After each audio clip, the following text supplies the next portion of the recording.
declaraciones, César, básicamente, ¿qué signo tienen? ¿Qué alcance le podemos dar? Bienvenido. Micrófono, César. En este momento. Gracias. Buenas tardes, ¿qué tal? Wendy, Alberto, Mauricio, Leonidas, un gusto compartir con ustedes esta entrevista y a toda la audiencia de I99, por supuesto, un fuerte abrazo. Eh, Mira, es realmente muy significativo la firma del presidente Noboa tanto de la declaración de Chapultepec como de la declaración de Salta. Chapultepec, recordemos que se refiere a los términos generales de protección a la libertad de expresión, al trabajo de los medios de comunicación y periodistas, y Salta hace un particular énfasis en la libertad de expresión en Internet, como bien decía Leonidas, ¿no es cierto? O sea, todo ese desarrollo que se ha trasladado del mundo analógico al mundo digital. Entonces, el presidente de la República ha firmado los dos documentos. Es sumamente importante el hecho de que se comprometa su gobierno a impulsar el trabajo periodístico, a respetar el trabajo de la prensa, a protegerlo, porque también en el marco de la firma de estos tratados hubo una reunión de casi una hora entre la misión de la CIP, que estaba encabezada por el presidente de la CIP, el periodista mexicano Roberto Rock, y también integrada por Michael Greenspan, que es el director del New York Times, y estuvo Carlos Lauría, que es el director ejecutivo de la CIP, y a ellos acompañó un grupo de editores ecuatorianos, Gabriela Vivanco de La Hora, Carlos Pérez de El Universo y Jaime Mantilla, expresidente de la CIP. La conversación, como digo, de lo que entendemos, transcurrió también alrededor de temas como el financiamiento del mecanismo para la protección de periodistas que se creó con las últimas reformas a la ley de comunicación. El expresidente Lazo dejó emitido el reglamento, pero no el mecanismo de protección todavía no cuenta con los recursos necesarios. Así que era importantísimo este compromiso del presidente Noboa para que se pueda efectivamente poner en operación el mecanismo, ¿no? Luego nos parece también importantísimo que se haya puesto sobre la mesa el acceso a la información pública, la transparencia del gobierno, que se convierte en una política pública este tema de acceso a la información y transparencia, porque sabemos, los periodistas conocen perfectamente que hay muchas dificultades para que los distintos funcionarios públicos entreguen información, la información que se les solicita, o que acudan a entrevistas, o etcétera, etcétera. Hay muchas dificultades y entonces es muy importante que se dé también pasos en firme en ese sentido. Como digo, es fundamental la firma de estos dos declaraciones que son básicamente instrumentos internacionales de mucho peso y que realmente miden con mucha precisión la intención de un gobierno de respetar estos derechos fundamentales, estas pilares de la democracia que son la libertad de prensa y la libertad de expresión. César, agregar que precisamente no, justamente en el marco de estas inquietudes que ha expresado, ¿no?, la misión de la CID y más directamente Roberto Roth, ¿no?, quien encabezaba a este equipo, pues también estaba esto de analizar una respuesta más firme ante los ataques, ¿no?, los casos de ataques a periodistas y medios de comunicación que de alguna manera han ido quedando en el tiempo en la impunidad, ¿no? Casos tremendos que nos han ocurrido y que precisamente quedan impunes. Me imagino que eso también es un tema que desde la mirada de Fundamedios tiene una importancia muy relevante, ¿no? Absolutamente, porque como bien señalas, Alberto, hay casos emblemáticos. Pongámosle el nombre y apellido, el caso de los periodistas de Diario El Del diario El Comercio Comercio, claro. secuestrados, asesinados, ¿no es cierto?, en la frontera, y que ahí se ha estado peleando desde los familiares, desde las organizaciones que le hemos acompañado a las familias, porque se desclasifique la información, ¿no es cierto?, que permita avanzar en las investigaciones de estos casos. Y realmente ha sido muy complicado, se ha blindado esa información y esperamos definitivamente que después de esta visita, después de la solicitud que se ha hecho justamente para que se destrabe las investigaciones de casos emblemáticos, ¿no es cierto? Realmente podamos avanzar en esas investigaciones. Siempre los Ah, tenemos presentes, ¿no? A nuestros tres colegas de Diario El Comercio, es algo que va en un paralelismo también con lo ocurrido acá en Guayaquil con nuestro otrora colega también, Fausto Valdivieso, ¿no? Son casos verdaderamente emblemáticos. Y realmente ahí la Secretaría de Comunicación, y también vamos a ponerle nombre ahí, Roberto Izurieta va a tener un rol también como para poder hacer ese seguimiento, ¿no? En su condición de colega periodista, de comunicador de larga data y secretario general de comunicación. Permíteme, César, que precisamente Mauricio y Casa tienen otras inquietudes para continuar con este fluido diálogo. Mauricio.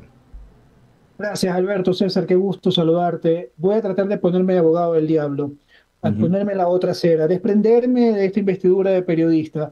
A ver, la colectividad, el ciudadano está expuesto a veces a una ola de desinformación. mm, Quizás no del lado de los medios formales orgánicos, viene mucho por la parte digital, viene sí, mucho por esos portales o por esos periodistas, algunos de ellos supongo que tienen títulos, otros de verdad a veces tengo dudas de que tengan el título, sinceramente, y ahí es donde viene esa lucha, ¿no? Entre el ujú, deber ser, el ejercicio profesional que tiene que uno, que indudablemente no está exento de errores, pero una cosa es cometer errores y otra cosa es utilizar las plataformas digitales ujú, para lanzar improperios, prender el ventilador y a quien le caiga, ¿no? Entonces, ahí, ¿cómo puede funcionar? Porque repito, ese es el deber ser, el que debemos ejercer bien la profesión quienes la tenemos, pero no sucede. Y lo ujú, sabemos, César. Y ya vemos sí, algunos casos también que inclusive se están hasta judicializando. ujú, Entonces, por favor, hazme un análisis ahí de esa balanza que debe existir entre el ejercicio libre profesional y la responsabilidad que a veces no, que a veces algunas personas no la asumen y utilizan el micrófono o utilizan las redes para decir cualquier improperio. sí. Totalmente de acuerdo, Mauricio. Y yo creo que ahí la palabra clave es ética, ¿no es cierto? O sea, hay que recuperar ese sentido profundamente ético del ejercicio periodístico. Y la ética es aquella brújula, ¿no es cierto? Aquella herramienta que te guía en los momentos más difíciles, más oscuros, en esos dilemas que puedes tener en el ejercicio periodístico. Por ejemplo, en el trato con tus fuentes, ¿no es cierto? Hemos visto a través de las revelaciones del caso Metástasis, incluso del caso Purga, como una demasiada cercanía con fuentes que además pueden estar en el otro lado de la ley, en el lado oscuro, ¿no es cierto?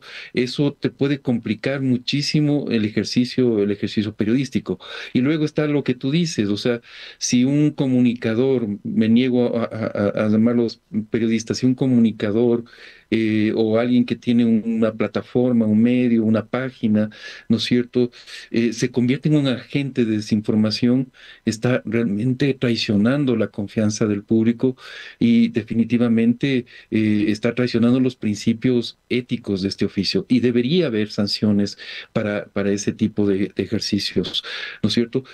Sanciones morales, no queremos que a nadie se le enjuicie, se le castigue con cárcel o etcétera, etcétera, eh, incluso en estos malos ejercicios profesionales. Pero sí tiene que haber sanciones morales de la sociedad y de los colegas, ¿no es cierto?, de quienes ejercen responsable y éticamente el oficio. Y eso creo que es de donde tenemos que avanzar. O sea, yo sí estoy de acuerdo contigo en que correcto, mejoremos los niveles de protección a los periodistas ecuatorianos, exijamos que el Estado opere, tenga políticas eficientes de protección al trabajo de la prensa, y no porque seamos unos privilegiados, sino porque se cumple una función social fundamental en una democracia, pero al mismo tiempo eso tiene que ir de la mano de un ejercicio mucho más responsable y ético de la profesión. Entonces, ahí hay que mejorar ese ejercicio ético, hay que trabajar en nuevos códigos de ética. Desde Fundamedios estamos comprometidos en esto, estamos desde enero llevando un proceso, una discusión amplia con academia, con editores, etcétera, etcétera, y esperamos que en este año podamos tener ya mejores herramientas técnicas para el ejercicio del periodismo responsable y ético. Y es eso, Mauricio.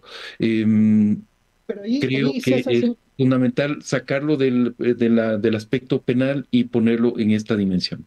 Ujú, qué bueno que lo aclaras, qué bueno que lo aclaras, porque evidentemente una cosa es la sanción penal y otra cosa es en otro campo, ¿no? Y eso es muy importante. Por ahí también me nace la duda, porque los medios orgánicos sí tienen sus regulaciones. Nosotros tenemos autorizaciones para poder transmitir señal y toda la cuestión. Sin embargo, el Internet acá no está casi normado en absoluto. Vemos que otros ujú. países han querido normar el Internet y ya también vemos cómo les ha ido porque evidentemente el tratar de regular la libre expresión en un Ujú. medio digital es harto complicado. Entonces, ¿cómo se puede hacer ahí, César?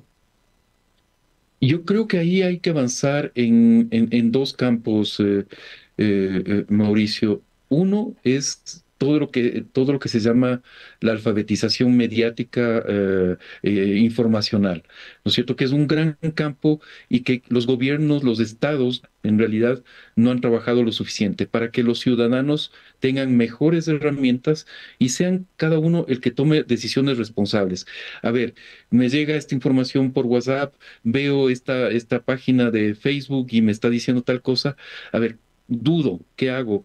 ¿Cómo verifico esta información? ¿Cómo hago para que no convertirme en un propagador de desinformación como un ciudadano, ¿no? Entonces, ahí es fundamental poner ese énfasis en educación de los ciudadanos. Pero lo otro es justamente, yo creo que hay que avanzar definitivamente en una mejor autorregulación de la industria de medios en el Ecuador y en el mundo, porque como bien dices tú, se ha intentado regulaciones por parte de los estados del Internet y no han dado muchos resultados. Pero yo sí estoy convencido de que una autorregulación, el contar, por ejemplo, con certificaciones, como tiene la mayoría de industrias, ¿no es cierto? Tienen un certificado, un INEN, un certificado de calidad que te dice esa industria cumple esa empresa cumple determinadas condiciones. Entonces, creo que definitivamente hay que avanzar hacia eso, hacia certificaciones de calidad y que sean los ciudadanos que digan, a ver, ok, este medio sí tiene una certificación, sí tiene unas ciertas, como tú dices, una formalidad, ¿no es cierto? Como tienen la mayoría de medios establecidos en nuestro país, cumplen una normativa, cumplen ciertas condiciones, pero evidentemente también hay una gran cantidad de proyectos, de páginas, etcétera, etcétera, que no tienen ninguna formalidad, ni siquiera sabemos quién está detrás de esos medios, ¿no? Y quién nos está financiando. Ujú. Es correcto, buena conclusión que hace César. Importantísimo quién a veces está atrás o quiénes están atrás de. Leonidas tiene más inquietudes, César. Gracias por contestar las mías. Todo gusto. César, Ujú. ¿cómo está? Buenas tardes, César, un ¿Qué tal, gusto. Leonidas? Ujú. Oiga, consultarle un poco con esta declaración de Salta. Bueno, sabemos que tiene que ver con la era digital, con todo lo que se está manejando hoy en día, con los medios a través de las redes. Pero hay un detalle, las redes en el Ecuador no son reguladas, no hay Ujú. regulación de redes en Ecuador. ¿Cómo se podría Gracias. aplicar esta declaración de Salta a nuestro país, donde no tenemos regulaciones del tema del Internet, César? Ujú. ¿Cuál sería el Sí, fundamento? realmente, claro, es un tema muy complejo, Leonidas, y básicamente en Europa se está intentando en este momento sacar una normativa de regulación de redes que va más en la línea de eh, em, digamos, pedir cuentas a las grandes plataformas más que a los usuarios, ¿no es cierto? Entonces se le está exigiendo a las plataformas que tomen ciertas medidas contra la desinformación, por ejemplo. Pero es una normativa que, como conversábamos con Mauricio, todavía tiene defectos, todavía no encuentra ese punto en el cual tú digas efectivamente hay una normativa eficiente y efectiva, ¿no es cierto?, sobre el uso de las plataformas y de las redes sociales, básicamente. Entonces, yo creo que la declaración de Salta va en la línea de, primero, garantizar que los ciudadanos puedan expresarse libremente a través de las redes sociales. Pide también, por supuesto, esa responsabilidad en el momento de utilizar esta enorme herramienta que es el Internet, que son las redes sociales, y va también en la línea de lo que conversábamos hace un ratito, que es todo el tema de cómo los medios también pueden adoptar autorregulaciones, protecciones, ¿no es cierto?, frente a lo que pueden ser amenazas en el espacio de Internet.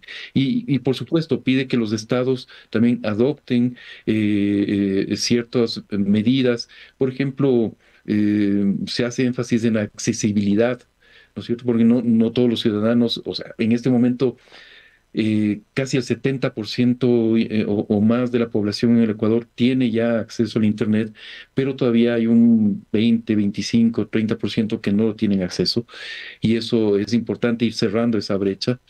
Y por otro lado, es también muy importante que se garantice que el Internet siga siendo una plataforma neutral, que siga siendo una plataforma en el cual se puedan intercambiar ideas, ¿no es cierto? Y al mismo tiempo ir atendiendo, ir enfrentando más bien estas problemáticas muy complejas como la desinformación, como el discurso de odio, etcétera, etcétera, que aparecen lamentablemente también en el espacio de Internet. César, entendemos también que el presidente obviamente hablaba ayer en esa reunión un poco también del respaldo a los periodistas, ¿no? De que no reciban ataques, pero también le consulto un poco, César, porque el trabajo periodístico, por ejemplo, en medios estatales, en algunos años hay personas, por ejemplo, de los medios sabemos que todavía no han podido recibir sus derechos, por ejemplo, laborales, los medios Sí. estatales que están. Y hay un tema pendiente con ese grupo de personas. Sabemos que la situación de los medios ha cambiado en los últimos años. Sabemos que la era digital ha prácticamente arrasado con muchos de los medios tradicionales. Hay medios tradicionales, por ejemplo, privados particulares que han tenido que cerrar, hay otros que están en proceso de cierre. Y la pregunta es, ¿cómo defendemos los derechos también de esos comunicadores? Porque su derecho al trabajo también es un derecho que debe estar garantizado en el tema de todo esto que se habla de la libertad de expresión y la libertad también de Sí. justamente defender su trabajo. César, ¿qué trabajos se están haciendo en eso? ¿Qué expectativas hay en tanto el gremio de fundamedios como ustedes, como colegios de periodistas o como asociaciones de periodistas? Claro, Fundamedios no es un gremio, eso siempre me gusta aclarar porque somos una organización de la sociedad civil, no pretendemos ser un gremio, respetamos muchísimo el trabajo de los gremios de la Federación Nacional de Periodistas, de la Unión Nacional, etcétera, etcétera. Eh, yo creo, Leonidas, que definitivamente se ha maltratado a los comunicadores, periodistas, trabajadores de los medios incautados. Primero se hizo una utilización política nefasta de esos medios de comunicación durante muchos años, ¿no es cierto? Y luego se los abandonó. ¿No es cierto? O sea, básicamente lo que se hizo es los sucesivos gobiernos que vinieron luego del correísmo, pues desatenderse del problema, ¿no? Y yo creo que hay que retornar, quizás la solución esté por retornar a esa promesa inicial que se hizo cuando se incautaron esos medios de comunicación a un grupo de empresarios privados, que lo que se dijo es vamos a vender esos medios y va esos medios a retornar al sector privado. ¿no es cierto? Y yo creo que hay que exigir eso, Leonidas, que se ponga en venta esos medios de comunicación y que definitivamente se proteja, por supuesto, los derechos de los trabajadores y demás, pero que además se les garantice que puedan tener un empleo digno y que puedan cumplir con su función social, ¿no es cierto? Pero esto no lo van a hacer mientras esos medios permanezcan en manos del Estado, lamentablemente. El Estado tiene que cumplir, reconocer sus obligaciones con estos trabajadores de la comunicación, pero al mismo tiempo tiene que dar los pasos necesarios para que esos medios se pongan en venta y retornen al sector privado y los trabajadores, comunicadores y demás puedan cumplir, como digo, puedan tener la tranquilidad de tener un espacio laboral más sano, ¿no? En definitiva. Muy bien, gracias César Ricardo por haber estado con nosotros, agradecerle por darnos estos minutos aquí en Diálogo de la Tarde. Que tenga usted una buena tarde, gracias. Y Alberto, buen. Sí, por supuesto. Fuerte abrazo, César, gracias por la deferencia de siempre. Solamente en ese último detalle, ¿no?, que comentaba Leonidas, sí, hay que ver los mecanismos, sabemos, pues no, el trabajo que desarrolla Fundamedios, la naturaleza de esta entidad, de esta organización, sin ¿no? fines de lucro, sí. Y que justamente es distinto, ¿no?, a los gremios que deben de estar ahí también respaldando precisamente la labor, los derechos también de todos los trabajadores. Pero sí, la verdad es que tanto los medios que están en el campo de lo público como algunos, ¿no?, como algunos que estando en manos privadas también han hecho añicos de los derechos laborales. Y lo peor de todo es que no han cumplido con muchas de las normativas, se burlan, no han pagado lo que deben de pagar en el Instituto Ecuatoriano de Seguridad Social, en el Servicio de Rentas Internas, y lo peor de todo es que cerraron por un lado, pero están buscando mecanismos para abrir por otro, buscando testaferros o buscando otros nombres. Entonces, esos son temas también que toda la gente que estamos en medio del trabajo de la comunicación tampoco no podemos quedarnos callados, porque esto es un verdadero atropello contra todos estos derechos. Hemos visto, ¿no?, en el caso de los medios incautados, ¿no?, como tantos colegas han quedado, lamentablemente han hasta muerto, ¿no?, reclamando sus derechos, y ahí está, todo totalmente pisoteado. Así que de todas maneras tengámoslo presente siempre aquello, César. Un fuerte abrazo, gracias por atendernos. Gracias, Alberto, Wendy, Mauricio, Leonidas. Un Muchísimas gusto gracias, César. Un abrazo. Hasta luego. 18 horas Igual, con 2 abrazo. minutos. Gracias, mi querido César, un abrazo. 18 horas con 2 minutos antes de irnos a la pausa. Hay recomendaciones